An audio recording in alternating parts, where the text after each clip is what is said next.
President Odegaard, members of the Regents, members of the faculty, students, ladies and gentlemen. It is a great honor, on behalf of the people of the United States, to extend to you congratulations on the centennial anniversary of this university, which represents 100 years of service to this state and country. This nation, in two of the most critical times in the life of our country, once in the days after the Revolution, in the Northwest Ordinance, to which Dr. Odegaard referred, and again during the most difficult days of the Civil War, in the Morrill Act, which established our land-grant colleges, this nation made a basic commitment to the maintenance of education for the very reasons which Thomas Jefferson gave, that if this nation were to remain free, it could not remain ignorant. The basis of self-government and freedom requires the development of character and self-restraint and perseverance and the long view. And these are qualities which require many years of training and education. So that I think this university and others like it across the country and its graduates have recognized that these schools are not maintained by the people of the various states in order to merely give the graduates of these schools an economic advantage in the life struggle.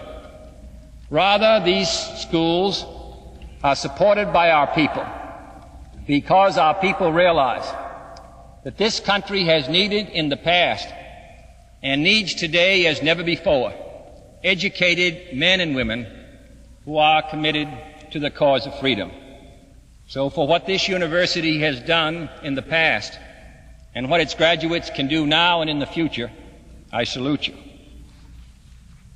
This university was founded when the Civil War was already on, and no one could be sure in 1861 whether this country would survive.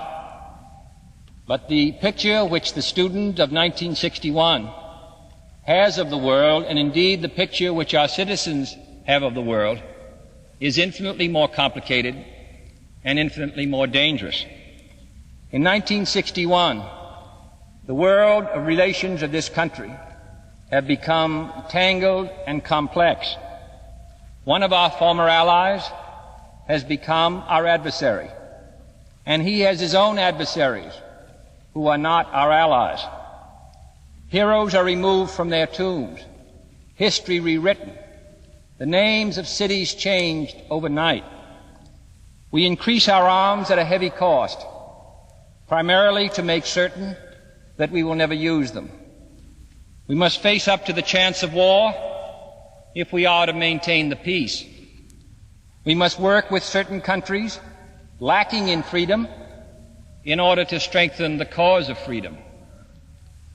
We find some who call themselves neutral, who are our friends and sympathetic to us, and others who call themselves neutral, who are unremittingly hostile to us. And as the most powerful defender of freedom on earth, we find ourselves unable to escape the responsibilities of freedom and yet unable to exercise it without restraints imposed by the very freedoms we seek to protect. We cannot, as a free nation, compete with our adversaries in tactics of terror, assassination, false promises, counterfeit mobs, and crises.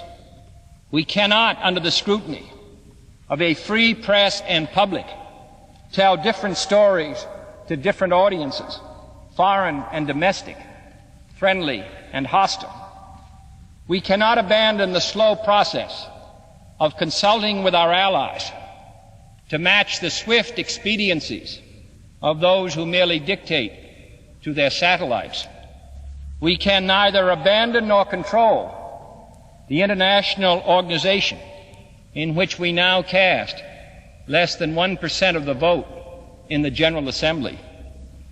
We possess weapons of tremendous power, but they are least effective in combating the weapons most often used by freedom's foes: subversion, infiltration, guerrilla warfare, civil disorder. We send arms to other peoples, just as we send them the ideals of democracy in which we believe. But we cannot send them the will to use those arms or to abide by those ideals. And while we believe not only in the force of arms, but in the force of right and reason, we have learned that reason does not always appeal to unreasonable men, that it is not always true that a soft answer turneth away wrath, and that right does not always make right. In short, we must face problems which do not lend themselves to easy or quick or permanent solutions.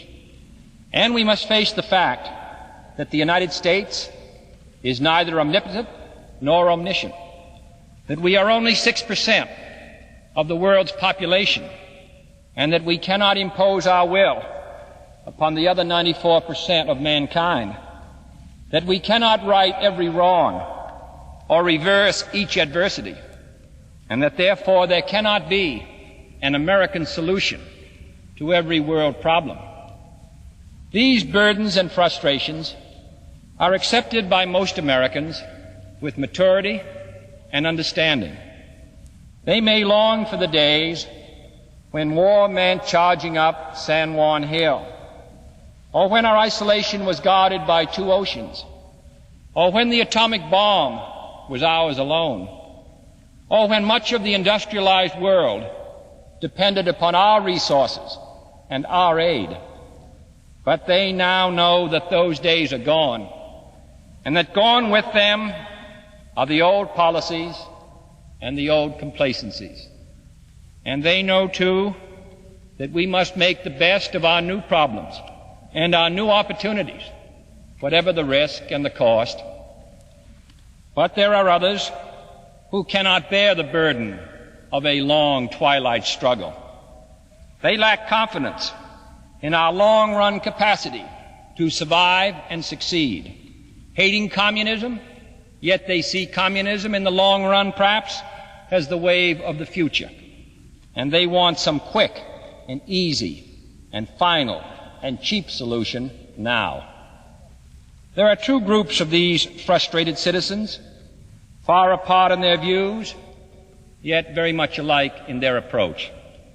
On the one hand are those who urge upon us what I regard to be the pathway of surrender, appeasing our enemies, compromising our commitments, purchasing peace at any price, disavowing our arms, our friends, our obligations.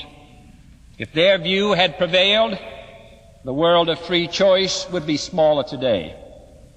On the other hand are those who urge upon us what I regard to be the pathway of war, equating negotiations with appeasement and substituting rigidity for firmness. If their view had prevailed, we would be at war today and in more than one place. It is a curious fact that each of these extreme opposites resemble the other. Each believes that we have only two choices: appeasement or war, suicide or surrender, humiliation or Holocaust, to be either red or dead. Each side sees only, quote, hard, unquote, and soft, quote, unquote, nations, hard and soft policies, hard and soft men. Each believes that any departure from its own course inevitably leads to the other. One group believes that any peaceful solution means appeasement. The other believes that any arms buildup means war. One group regards everyone else as warmongers. The other regards everyone else as appeasers. Neither side admits that its path will lead to disaster, but neither can tell us how or where to draw the line once we descend the slippery slopes of appeasement or constant intervention. In short, while both extremes profess to be the true realists of our time, neither could be more unrealistic. While both claim to be doing the nation a service, they could do it no greater disservice. This kind of talk and easy solutions to difficult problems, if believed, could inspire a lack of confidence among our people when they must all, above all else, be united in recognizing the long and difficult days that lie ahead. It could inspire uncertainty among our allies when, above all else, they must be confident in us. And even more dangerously, it could, if believed, inspire doubt among our adversaries when they must, above all, be convinced that we will defend our vital interests. The essential fact that both of these groups fail to grasp is that diplomacy and defense are not substitutes for one another. Either alone would fail.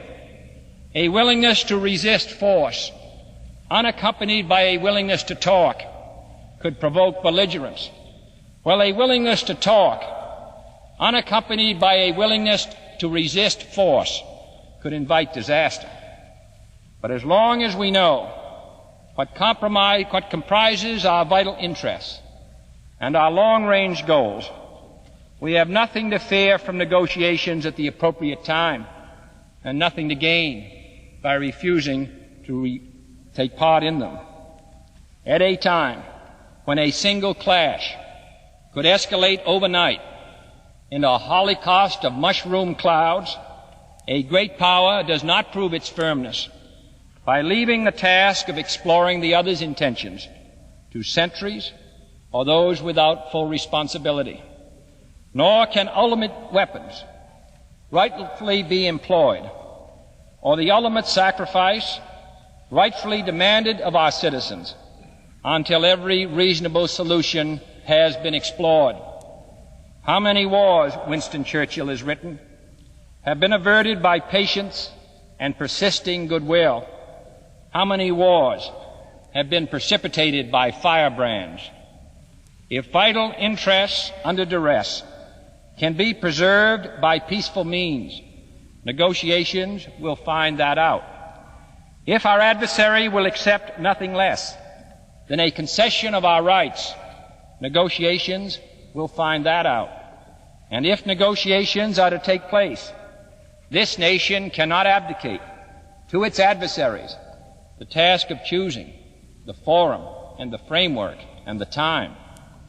For there are carefully defined limits within which any serious negotiations must take place.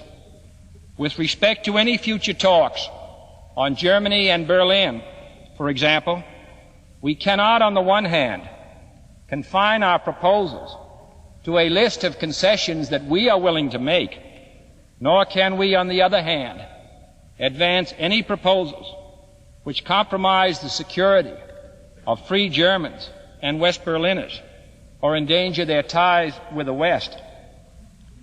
No one should be under the illusion that negotiations for the sake of negotiations always advance the cause of peace. If, for lack of preparation, they break up in bitterness, the prospects of peace have been endangered. If they are made a forum for propaganda or a cover for aggression, the processes of peace have been abused. But it is a test of our national maturity to accept the fact that negotiations are not a contest spelling victory or defeat. They may succeed. They may fail. They are likely to be successful only if both sides reach an agreement which both regard as preferable to the status quo, an agreement in which each side can consider its own situation to be improved, and this is most difficult to obtain. But while we shall negotiate freely, we shall not negotiate freedom. Our answer to the classic question of Patrick Henry is still no. Life is not so dear, and peace is not so precious as to be purchased at the price of slaves or chains. And that is our answer, even though, for the first time since the ancient battles between Greek city-states, war entails the threat of total annihilation of everything we know of society itself. For to save mankind's future freedom, we must face up to any risk that is necessary.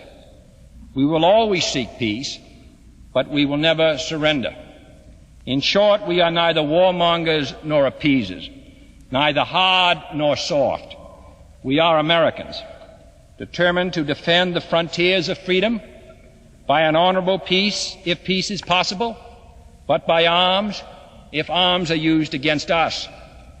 And if we are to move forward in that spirit, we shall need all the calm and thoughtful citizens that this great university can produce, all the light that they can shed, all the wisdom that they can bring to bear.